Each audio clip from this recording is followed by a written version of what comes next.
में मौजूद हैं और लोहट में जो सरकार की नई रणनीति है, नई नीति है कि इंडस्ट्री को डेवलपमेंट करना है, इसके लिए यहाँ पे नए उद्योग का जो है वो विकास के लिए दो व्यक्ति कनाडा से चल के आए हैं। एक हैं यश और सर आपका परिचय? पुरुषोत्तम जी हैं, दोनों पिता और पुत्र हैं। इनके बारे में भी थोड़ा सा जानेंगे, थोड़ा सा प्रयास करेंगे कौन है उद्योगपति जो लोहट जैसे रिमोट एरिया में आके विकास की नींव रख चुके हैं। हालांकि विकास कितना होगा ये तो कहना मुश्किल है, आने वाला वक्त भी बताएगा कि इस क्षेत्र का कितना विकास होगा, लेकिन जो इनका अंदाज़ा है कि इस फैक्ट्री के बनने से लगभग 1000 मजदूरों को नौकरी ज़रूर मिल जाएगी और 1000 जब मजदूरों को नौकरी मिलेगी तो कई हज़ार किसानों को भी यहाँ पे जो खेती के नए नए मौके मिलेंगे, क्योंकि चावल की और मक्के की जो यहाँ पे फसल है उसका उपयोग होना है इस इथेनॉल में बनाने में, तो किसानों का भी विकास यहाँ पे होना है। लेकिन उससे पहले हम बता दें कि जो यहाँ पे चीनी मिल था वो भी किसानों के लिए बड़ा ही लाभदायक था और साथ ही मजदूरों को भी नए नए रोजगार के अवसर देते थे। कई सारे जो इस क्षेत्र के जो मजदूर के बेटे पढ़ के IAS और IPS भी बन गए, तो निश्चित रूप से लोग जो इस क्षेत्र में जब इंडस्ट्री बढ़ती है तो शिक्षा भी बढ़ता है, रोजगार भी बढ़ता है, कई सारे मौके लेके आते हैं। और जो सबसे बड़ा बात है, इंडस्ट्री जो खोलने से पहले उद्योगपति जो सोचते हैं ट्रेंड मजदूरों को, तो बिहार में कहा जाता है ट्रेंड मजदूर तो हैं लेकिन पलायन कर गए हैं। ऐसे में पलायन मजदूर को आप यहाँ कैसे लेके आएंगे? पलायन मजदूर को लाने की ज़रूरत ही नहीं है, खाली उनको बताना है कि इधर फैक्ट्री लग रहा है, वो तो घर पे आना चाहेंगे ना। कौन अपने घर नहीं आना चाहता वापस? तो बिहारी की एक बड़ा एक नेचर कहा जाता है, वो दूसरे जगह काम तो करते हैं लेकिन जब घर में आते हैं तो राजनीति ज़्यादा करते हैं और चाय पान दुकान पे ज़्यादा राजनीति करते हैं, तो उससे कैसे छुटकारा दिला देंगे? नहीं, अब सब चीज़ बदल रही है, पुरानी बातें अलग हैं, अब चीज़ें चेंज हो रही है, लोग काम पे ध्यान देते हैं, पूरा अपना मेजर समय स्किल डेवलपमेंट में लगाते हैं। पढ़ाई जिस तरह से हो रही है यहाँ के लोगों की, यहाँ के सारे जो यहाँ से बिहार से निकलते सारे IAS IPS बनते हैं, तो यहाँ पे भी रहते ही हैं। तो मेरे को ऐसा नहीं लगता कि ये घर पे आके भी काम नहीं करेंगे, घर पे आके भी काम करेंगे। पुरानी बातें अलग है, अब मेरे को बदलाव दिख रहा है। लेकिन अभी भी जो यहाँ का एजुकेशन पैटर्न है, मात्र 50 से 60% शिक्षा में सबसे ज़्यादा IAS और APS देता है। यानी मेंटलिटी कहीं ना कहीं यहाँ के जो युवाओं को है, जो शिक्षा लेते हैं तो सीधा IAS बनने के लिए निकल जाते हैं, तो वो युवा तो करेंगे नहीं। बाहर से बुलाने के लिए जो रणनीति है वो कुछ और अपनाना होगा आपको। तो जो इंफ्रास्ट्रक्चर है, जो ITI कॉलेज वगैरह है, वो सरकार बहुत ज़्यादा यहाँ पे नहीं खोल पाएगी, तो ऐसे में लगता है कि कुछ आप कर पाएंगे नया? नहीं, ऐसा नहीं है कि सरकार नहीं खोल पाई, सब चीज़ें एक एक करके आती हैं। अभी एक इंडस्ट्री आ रही है, धीरे धीरे ग्रोथ दिख रहा है। बिहार में हम लोग ने जिस तरह से डेवलपमेंट देखा है, हम लोग यहाँ पे 1 साल से अलग अलग लैंड देख के आ रहे हैं, अलग अलग मिनिस्ट्रीज़ में बात कर रहे हैं।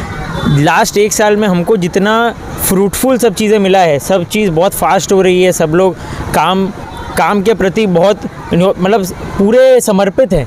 तो हम लोग एक्टिविटी दिखती ही नहीं, हर जगह हम लोग को लगता है बहुत पॉजिटिव है, काम करने के प्रति बहुत पॉजिटिव है और उनको काम भी बहुत अच्छी तरीके से आता है। तो बिहार तो मेरे को नेक्स्ट ग्रोथ स्टेट दिखता है इंडिया का। लेकिन इससे पहले भी जो थे प्रवासी, आप तो प्रवासी भारतीय हैं, लेकिन यहाँ पे जो अंग्रेज़ थे जो भारतीय नहीं थे, वो भी जब सबसे पहला इंडस्ट्री खोलने की बात हुई तो इसी मिथिलांचल में खोला गया। अच्छा। और इसी चीनी मिल से ही उनका शुरुआत हुआ था। तो ऐसे में लगता है कि जो आप सोच के आए हैं, बाहर के लोग सोचते तो बहुत ज़्यादा हैं, लेकिन वो आने वाले 20-30 सालों में अच्छा ग्रोथ भी किया। कभी 60% तक यहाँ पे जो हम चीनी पूरे भारत को देते थे, लेकिन धीरे धीरे जब सरकार की बदलती है, जैसे सरकार का जो बदलता है तो वो नीति बदल जाता है, तो वो आप बदलते हुए नीति के साथ में अपने आप को ढाल के आगे बढ़ा पाएंगे। जैसे आपने शुरुआत में बोला था कि यहाँ पे ये रिमोट एरिया है, आप बता ही रहे हैं कि यहाँ पे सबसे पहली इंडस्ट्री यहाँ पे लगी थी। तो रिमोट एरिया नहीं है, एक एक समय आता है, सब चीज़ों का एक एक समय आता है।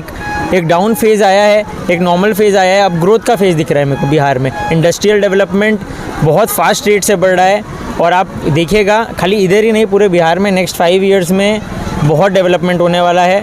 हम लोग तो सबसे यहाँ पे बात करते रहते हैं, यूपी, गुजरात, मध्य प्रदेश, झारखंड, सब जगह से लोग आ रहे हैं, बिहार के खुद के लोग हैं सब। यहाँ पे डिपार्टमेंट में जो लोग काम करते हैं, इंडस्ट्री डिपार्टमेंट में, सब लोग फुल सपोर्ट के लिए हमको हर हफ्ते फ़ोन आता है कि क्या डेवलपमेंट है बताइए, हम लोग आपको कोई सपोर्ट की ज़रूरत है तो हम आपको सपोर्ट करेंगे।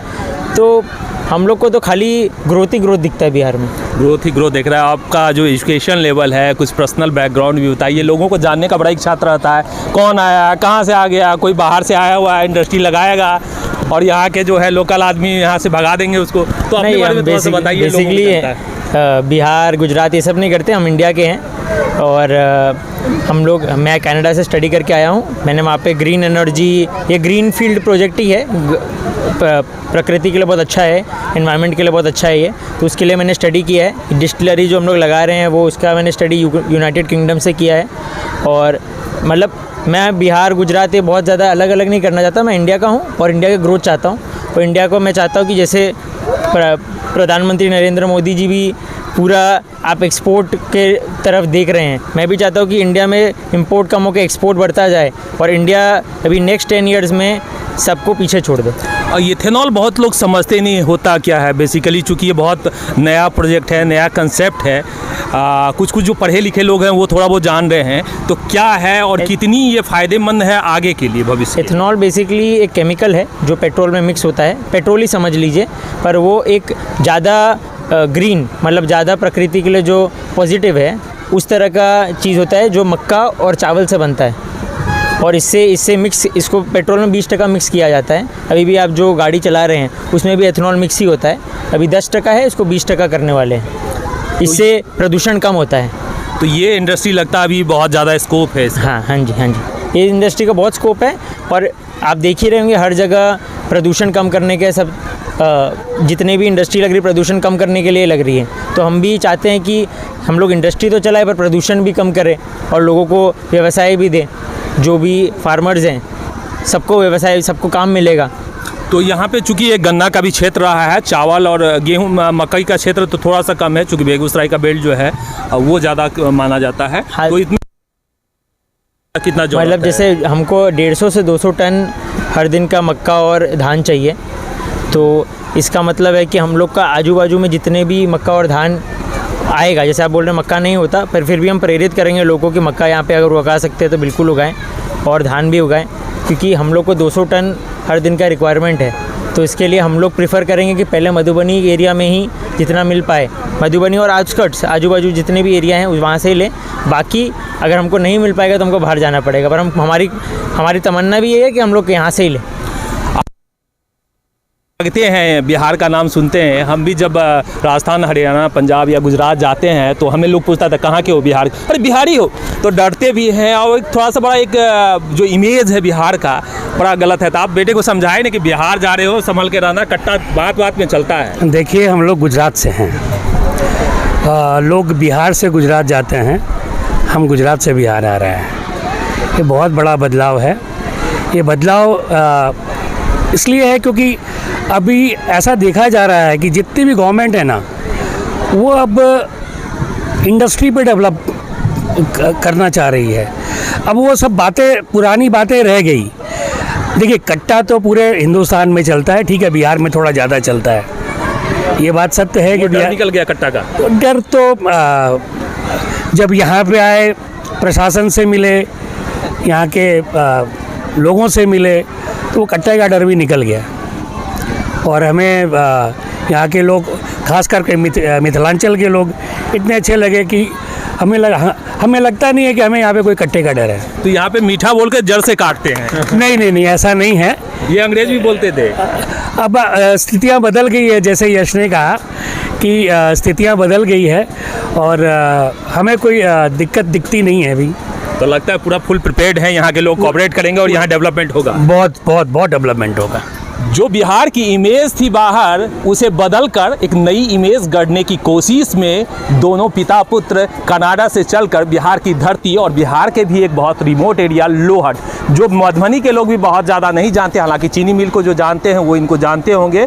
बहुत पुराना चीनी मिल है, यहाँ सबसे पुराने इंजनों में से एक थी, तो जानते होंगे। उसे बदलने के लिए एक नए कंसेप्ट लेकर पहुंचे हैं। देखना होगा आने वाले वक्तों में कितना विकास होगा, कितना डेवलपमेंट होगा। आशा की नई किरण जगाने की ये प्रयास निश्चित रूप से सराहनीय है और हमारी टीम की ओर से भी इन्हें बहुत बहुत शुभकामना।